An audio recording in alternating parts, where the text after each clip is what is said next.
Hey, 180 kids, Zoe here. So we're gonna have a great story this morning. It's called The Warrior Leader. So I want you guys to go get your Jesus Storybook Bible if you don't have it already. And we're on page 108. Okay, go grab those real quick.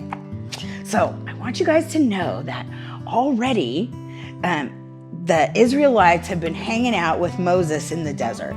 And Moses has died now, but they've been out there for like 40 years, you guys. And now they're coming into a new land. So let's find out what happens. So after Moses died, God gave his people a new leader, and his name was Joshua. You know what Joshua means? The Lord saves.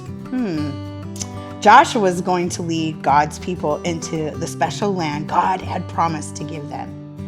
Now, by this time, God's people had been hanging out, like I told you, in the desert for like 40 years, just baking.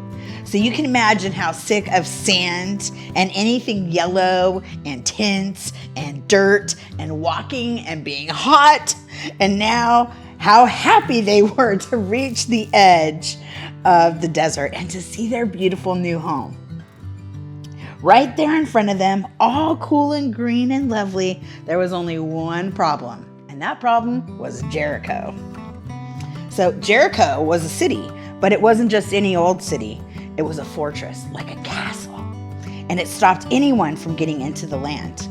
Now, all the people looked at Jericho, at the big, giant, scary walls all around it, and at the tall, towering ramparts, and at the heavy gates that bolted it shut. And they looked at each other. Oh, man. What would they do? No one knew, but God knew. And God told Joshua what to do. But God must have looked surprised because Joshua must have looked surprised because it was a very odd battle plan indeed, as we'll soon find out. Then God made his people a promise.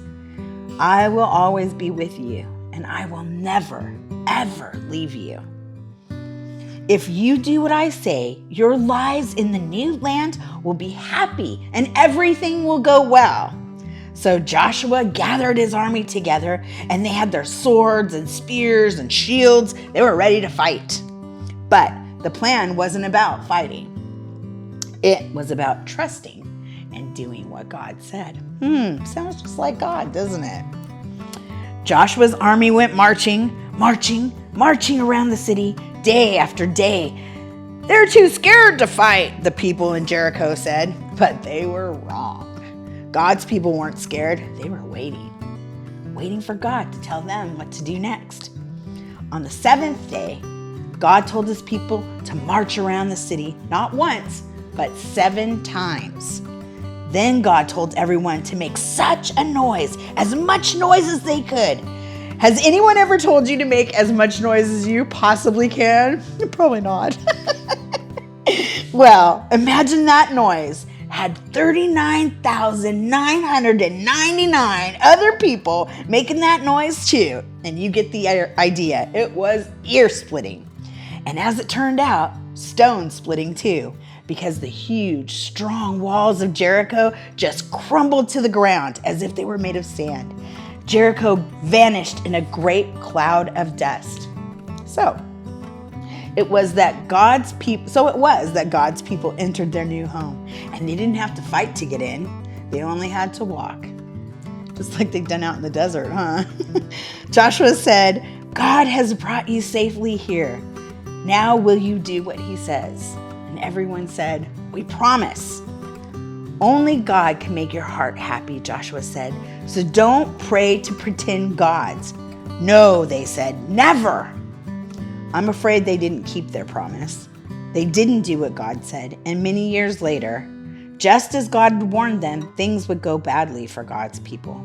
They would lose their homes, and enemies would capture them and take them off as slaves, and God's people would scatter into many different lands. But God's plan was still working. One day, he would give his people another leader and another home, but this home no one could ever take from them. That's what we have to look forward to, too, 180 kids. So you guys will have to tune in next week to find out what happens next. See you then. Bye.